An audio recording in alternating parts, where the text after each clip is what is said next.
ರಾಜ ತನ್ನ ಮಕ್ಕಳಿಗೆ ವಿದ್ಯೆ ಕೊಡಿಸ್ಲಿಕ್ಕೆ ದೂರದ ಕಾಡಿನ ಗುರುಗಳ ಬಳಿಗೆ ಕಳಿಸ್ತಿದ್ದ. ಯಾವುದೇ ಕಾರಣಕ್ಕೂ ವಿದ್ಯೆ ಕೊಂಡುಕೊಳ್ಳುವಂಥದ್ದಾಗಿರಲಿಲ್ಲ. ವಿದ್ಯೆ ಬೇಕಂದರೆ ಒಂದೇ ದಾರಿ ಇತ್ತು, ಅದು ಗುರುಗಳ ಸೇವೆ ಮಾಡಿಯೇ ಪಡಿಬೇಕಿತ್ತು. ಗುರು ಶುಶ್ರೂಷೆಯ ವಿದ್ಯೆ. ಅವ ರಾಜ ಆಗಿರ್ಬೋದು, ಅವನು ಬಡವ ಆಗಿರ್ಬೋದು, ಅವನಿಗೆ ಆಧ್ಯಾತ್ಮ ವಿದ್ಯೆ, ಬ್ರಹ್ಮ ವಿದ್ಯೆ, ಯಾವುದೇ ತೆರನಾದ ವಿದ್ಯೆ ಅವನಿಗೆ ವಶ ಆಗಬೇಕಾದ್ರೆ ಅವನು ಫೀಸ್ ಕೊಟ್ಟಿದ್ದೀನಿ, ಡೊನೇಷನ್ ಕೊಟ್ಟಿದ್ದೀನಿ, ನೀವು ಹೇಳ್ಕೊಡ್ಲೇಬೇಕು, ಈ ಯಾವ ಕಾರ್ಯಕ್ರಮ ಆಗಿರಲಿಲ್ಲ. ಒಂದೇ ದಾರಿ, ಗುರುಗಳ ಸೇವೆ ಮಾಡಬೇಕು. ಗುರುಗಳು ಡೈಲಿ ಪಾಠ ಹೇಳ್ಕೊಡೋ ಸಂಪ್ರದಾಯವೂ ಇರಲಿಲ್ಲ, ಯಾವ ನೋಟ್ ಬುಕ್ ಸಂಪ್ರದಾಯವೂ ಇಲ್ಲ, ಟೆಕ್ಸ್ಟೂ ಇಲ್ಲ. ಮತ್ತು ಹೇಗೆ ವಿದ್ಯೆ? ಸುಮ್ಮನೆ ಸೇವೆ ಮಾಡ್ತಿರ್ಬೇಕು. ಗುರುಗಳು ಹೇಳಿದ್ದಕ್ಕೆಲ್ಲ ಎಸ್ ಅನ್ಬೇಕು.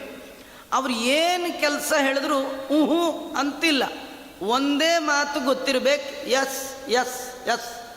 ನೀವೇನಾದ್ರು ವೈ ಆ್ಯಂಡ್ ವಾಟ್ ಅಂದ್ರಿ ಗುರುಗಳು ನಿಮ್ಮನ್ನು ಆಚೆ ಕಳಿಸ್ಬಿಡು. ಅದು ಒಂದಿನ ಎರಡು ದಿನ ಅಲ್ಲ, ಅನೇಕ ವರ್ಷಗಳು ಸೇವೆ ಮಾಡಬೇಕು. ಯಾಕೆ ಈ ಸೇವೆ ಅನ್ನುವ ಪರಿಕಲ್ಪನೆ ಯಾಕೆ ಗೊತ್ತಾ? ಜ್ಞಾನ, ತತ್ವಜ್ಞಾನ, ಬ್ರಹ್ಮ ವಿದ್ಯಾ, ಮೋಕ್ಷ ಕೊಡಿಸುವ ವಿದ್ಯೆ. ಅದು ಅಮೃತ. ಅಮೃತ ಅಂದರೆ ಹಾಲು. ಹಾಲನ್ನು ಪಾತ್ರೆಗೆ ಹಾಕಿಸ್ಕೊಳ್ಬೇಕಾದ್ರೆ ಚೆನ್ನಾಗಿ ತೊಳಿಬೇಕು. ಆ ಪಾತ್ರೆ ಒಳಗೆ ಸ್ವಲ್ಪ ಹಿಂದಿನ ದಿನದ ಕೊಳಕಿದ್ರೂ ಹಾಕಿಸ್ಕೊಂಡ ಹಾಲು ಒಡೆದು ಹೋಗುತ್ತೆ, ಹಾಳಾಗಿ ಹೋಗುತ್ತೆ.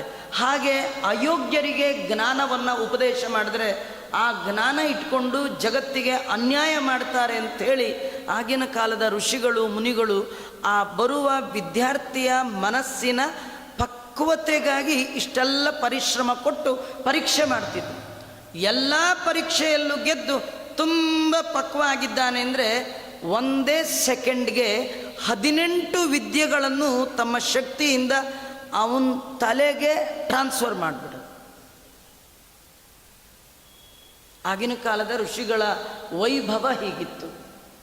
ಯಾರು ಸೇವೆ ಮಾಡಿ ಮಾಡಿ ಮಾಡಿ ಮಾಡಿ ಗುರುಗಳ ಮನಸ್ಸನ್ನು ಪ್ರಸನ್ನಗೊಳಿಸ್ತಾನೆ, ಯಾರು ಪ್ರಸನ್ನರಾಗಿರ್ತಾರೆ ಗುರುಗಳು, ಅವ್ರ ಶಿಷ್ಯನ ಕರೆದು ಬಾ ನಿನ್ನ ಸೇವೆ ಸಾಕು, ನೀ ಬಂದದ್ದು ಯಾಕೆ ಬ್ರಹ್ಮಜ್ಞಾನಕ್ಕಲ್ವ ಅಂತ ಕರೆದು ಅವನ ತಲೆ ಮೇಲೆ ಕೈ ಇಟ್ಟರೆ ಸಾಕು, ಇವರ ತಲೆಯಲ್ಲಿರುವ ಎಲ್ಲ ಜ್ಞಾನ ಅಲ್ಲಿ ಹೋಗಿಬಿಡ್ತಿತ್ತು.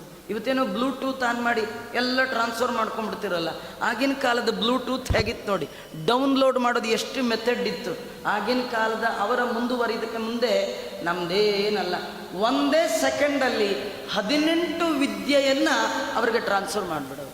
ಇವಾಗೆಲ್ಲ ನೀವೆಷ್ಟೇ ಮಾಡಿದ್ರೂ ಆಪ್ಷನ್ ಇದೆ, ಇಷ್ಟೇ ವಿದ್ಯೆ, ಹಾಗಿಲ್ಲ. ಆಗಿನ ಕಾಲದಲ್ಲಿ ಗುರುಗಳಿಂದ ಮನೆಗೆ ಬಂದ ಅಂದರೆ ಅವನು ಸರ್ವಜ್ಞನಾಗಿ ಬರ್ತಿದ್ದ, ಅವನಿಗೆ ಗೊತ್ತಿಲ್ಲ ಅನ್ನುವ ವಿದ್ಯೆಯೇ ಇಲ್ಲ. ಹೀಗೆ ವಿದ್ಯೆಯನ್ನು ಕಲಿಸ್ಕೊಡ್ತಿದ್ರು. ಯಾಕಂದರೆ ಭಗವಂತ ಒಬ್ಬನನ್ನು ತಿಳಿದ ಅಂತಾದರೆ ಅವನಿಗೆ ತಿಳಿಲಾರದ್ದು ಅನ್ನೋದೇ ಇಲ್ಲ. ಯಾರನ್ನ ತಿಳಿಯೋದ್ರಿಂದ ಎಲ್ಲವನ್ನೂ ತಿಳಿದ ಹಾಗಾಗತ್ತೋ ಅಂಥ ಭಗವಂತನನ್ನೇ ತಿಳಿದು ಹೃದಯದಲ್ಲಿ ಧಾರಣೆ ಮಾಡ್ಕೊಂಡು ಬಂದುಬಿಡೋರು.